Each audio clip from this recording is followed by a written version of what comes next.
Have you guys seen what's happening in the news right now? Well, Mackenzie, I tell you what, I've gotten a lot of emails and text messages about this issue. This is really hitting home. We're going to show you a couple clips right now. The countdown is on to a once-in-a-lifetime total eclipse. Total solar eclipse. Total solar eclipse. On April 8th. On Monday, April 8th. This could be one of the biggest events of the decade on April 8th. There is a solar eclipse that is coming to the United States of America. This is an experience beyond all experiences. You can't prepare yourself properly for what this is like. This is a little bit different. Why is that? Because it goes over 7 cities in the United States that have the same name. What is it? It is the name Nineveh. Are you kidding me? No, I'm not kidding you, friends. Okay, so this is really interesting. And I want to welcome Don here. He's joining me for this set of presentations because he has some very first-hand experience with some of the things that we're going to be covering in these couple episodes. Thanks for having me, Mackenzie. Thank you. So what is this talking about here, this April 8 eclipse? Well, I think that what we should look at is what the Bible has to say and why there's so much excitement about this. The Bible does mention that the things in the heavens are to be used for signs. Okay. So just like Don said, we're going to show you this from Genesis 1, verse 14. And Don, could you read this for us and maybe give us a little insight here? Absolutely. And God said, "Let there be lights in the firmament of heaven to divide the day from the night, and let them be for signs and for seasons and for days and for years." So we see here that the Bible does say that these things in the sky, the sun, moon, and stars, and whatever other objects might appear, are to be used for signs. And I guess the question that we have to ask is this eclipse that's coming on April 8 a sign? And if it is, what does it mean? That's a very good question. You know, we have this from Jesus in Luke 21, 25 to 36. And I'm just going to read the highlighted portions. If anybody wants to read the full context, they're welcome to. But it says, "And there shall be signs in the sun and in the moon and in the stars. And for looking after those things which are coming on the earth, for the powers of heaven shall be shaken." So we're talking about the current events, right? Yes. Connected to these signs in the sun, moon, and stars. "And when these things begin to come to pass, then look up and lift up your heads, for your redemption draweth nigh." Don, is this saying that when we start seeing signs in the heavens that Jesus' coming is soon? It does, Mackenzie. And, you know, these signs have been going on for quite a while. And I think we're going to talk about some of those signs that have already transpired. And then we have to look very carefully at this eclipse and see, you know, what it means and is it part of prophecy? Very good questions. So this says, continuing in Luke 21, "And take heed to yourselves, lest at any time your hearts be overcharged with surfeiting and drunkenness and cares of this life, and so that day come upon you unawares." So we have this admonition that when we see these signs, this is supposed to awaken us, right? It is. It's supposed to be like a warning to us. And we can look at what's going on in the world today, and especially in North America, and we can see that really it's all about the cares of this life and having a good time. It's what it seems like. So what are people saying in regard to this eclipse? Well, people are saying that something of a magnitude of judgment is going to take place. See, traditionally, eclipses and comets and these kinds of things have been viewed, that is, as indicators or harbingers of change. We talked earlier about a battle that took place with Alexander the Great when he defeated the great Persian Empire. Mm-hmm. And the very day that the battle took place, there was an eclipse. And it was viewed by the Greeks or the Grecians as being a sign that they were going to be victorious, and it was viewed by the Persians as a sign that they were going to be defeated. Wow. So this is like something that we can even look in history and kind of trace this through. Yes, and I think we have something to show regarding that eclipse here. Is this all coincidence? Seriously, is this all one big coincidence? April 7th is Easter. Easter is the pagans. So this total eclipse that's happening on April 8th passes through several cities named Nineveh. Now, there's a bunch of other parts to this as well. One of those parts is this crazy thing that it actually happens on April the 8th. You can't make this stuff up. What does that indicate to us? It's the sign of Jonah the prophet. It's the sign of you better repent. It's a sign of the clock is ticking. You got 40 days. You got 40 days. 40 days. Now, Mackenzie, here's we got the 40 thing. days. Here's the thing. You know, we were talking about the prophecy regarding, or I should say this, the eclipse regarding the event when Alexander the Great, here's an image of this, when Alexander the Great defeated Darius III, and the eclipse happened on the day, and this event happened on the day. Wow. Okay?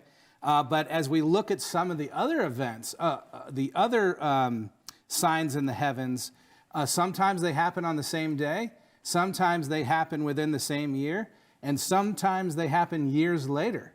So as we look at some of these other things, we talk about, for instance, in the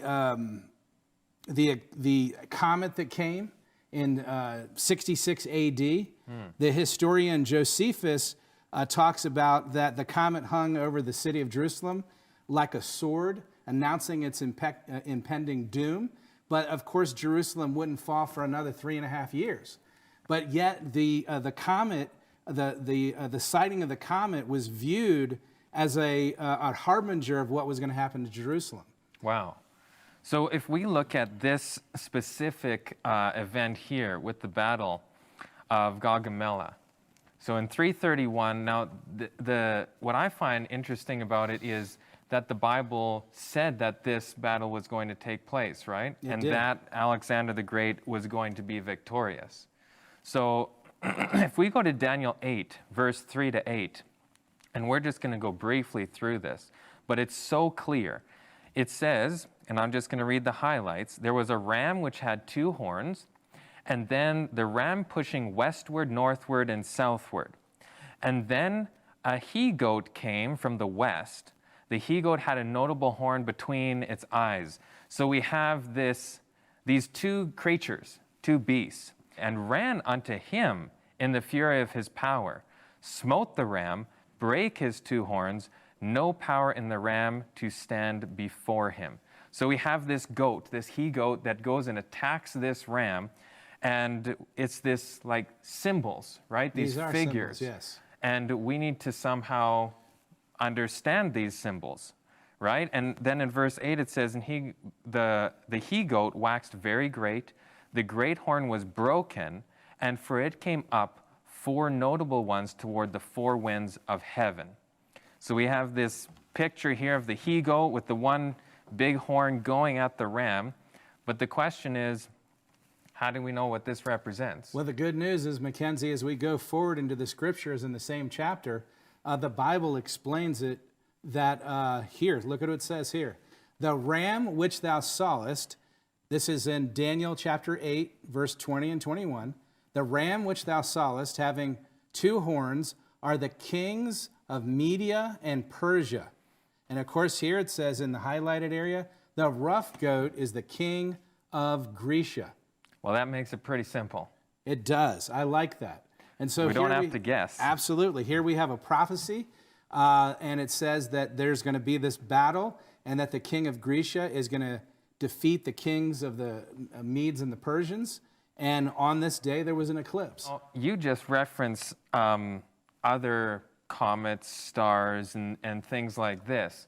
So can you give us some other examples of these things? Absolutely. There's a prophecy in the book of Numbers, Numbers chapter 24, verse 17, and this was a prophecy given by Balaam.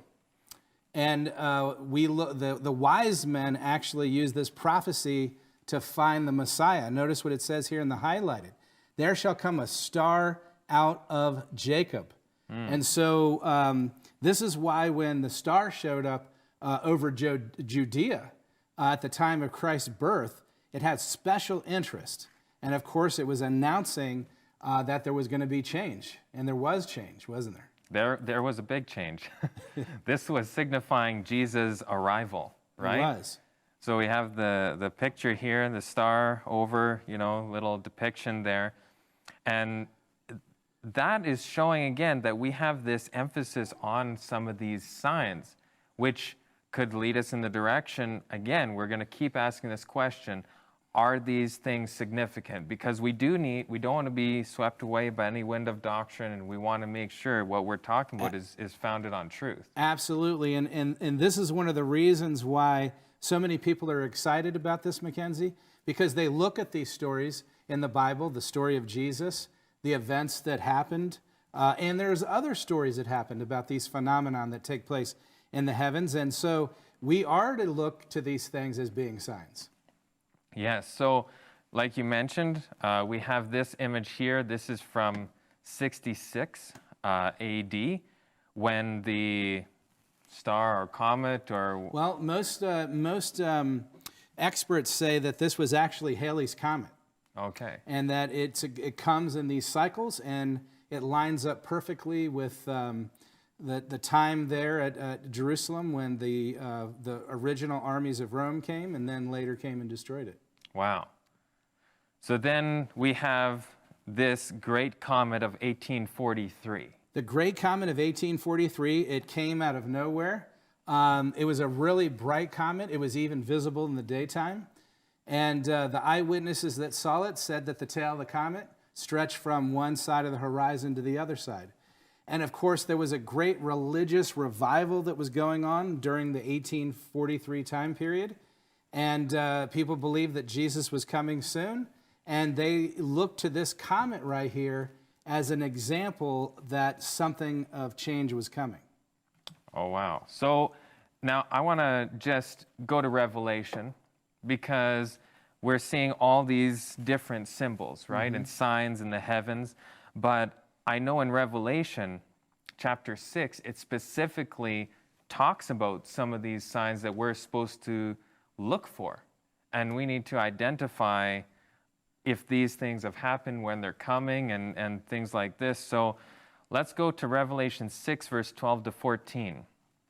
And it says, "And I beheld, when he had opened the sixth seal, and lo, there was a great earthquake, and the sun became black as sackcloth of hair, and the moon became as blood, and the stars of heaven fell unto the earth, even as a fig tree casteth her untimely figs when she is shaken of a mighty wind." So we have three events spoken of here, and have these events taken place already? Mackenzie, they have taken place. Now they're sort of all lined up together here, but we will see that that between each one of the events, there's a span of time.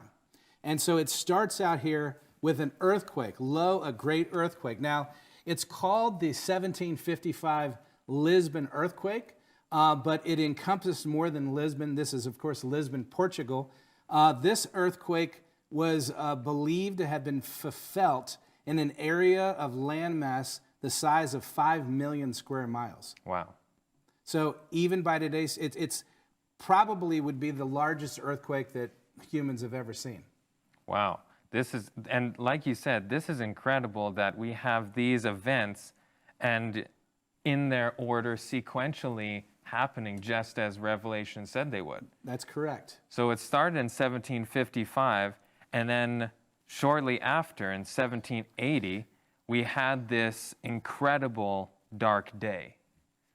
That's right, Mackenzie. It was an unexplainable dark day, but as you're going to show in a few minutes here, that this dark day was actually preceded by something a short time before. What was that? So that was preceded by an eclipse. An eclipse, that's right. I think it was 10 days before, was it? 10 days before, and we have several articles here talking about the different eclipses that were taking place, because then we had the moon turning to blood as well. That's correct. And that's what this is talking about, the partial lunar eclipse, and that lunar eclipse is what caused this red blood moon. That's correct. To take place in 1780. Yeah, there's been lots of speculation about what caused the darkness, but it was as dark as midnight at noontime, and that darkness lasted for an entire day. And when that darkness ended, the moon came out blood red. So just as the prophecy said. So these things have been fulfilled. These ones specifically that we're talking about, and there's one more that we're going to mention, that is the falling of the stars. That's in November of 1833. And this is written about by presidents, and this is just so widely known, and it was like an American historical event that everybody knew of. Maybe not so much now because it's a while ago, but Lincoln spoke about this. He wrote about seeing this event, and it was quite something to see. It caused great religious revival and interest in end-time events, because as they had been reflecting on, first comes this earthquake, then comes this dark day, then the moon turns to blood, and now the falling of the stars, it seems to indicate that Jesus' coming would be soon, and this is what they believed. So we have all these examples showing us that we should be looking for some sort of heavenly bodily events, signs that are going to take place. But I know that if we have these signs, they need to be coupled with something, because we have the signs in the heavens. But if we read here in Acts 2:17, and this is talking about the last days, and we believe that we are living in the last days. Absolutely.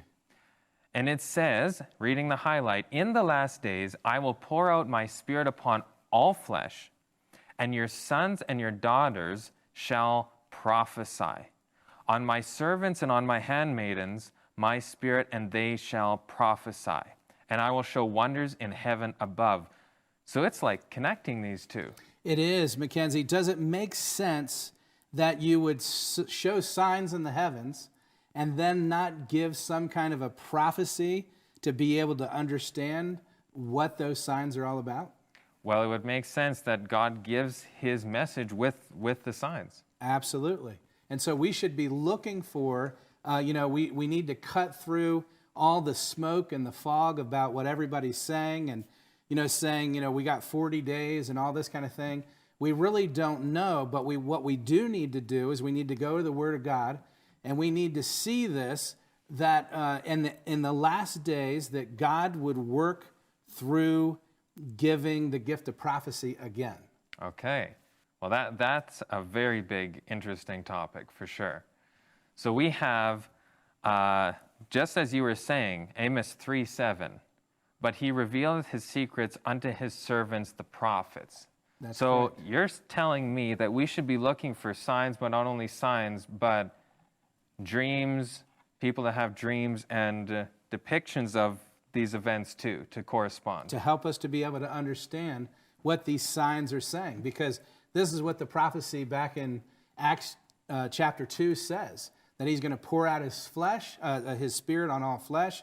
Your sons and your daughters will prophesy, and that there's going to be signs in the heavens. And so this is all connected.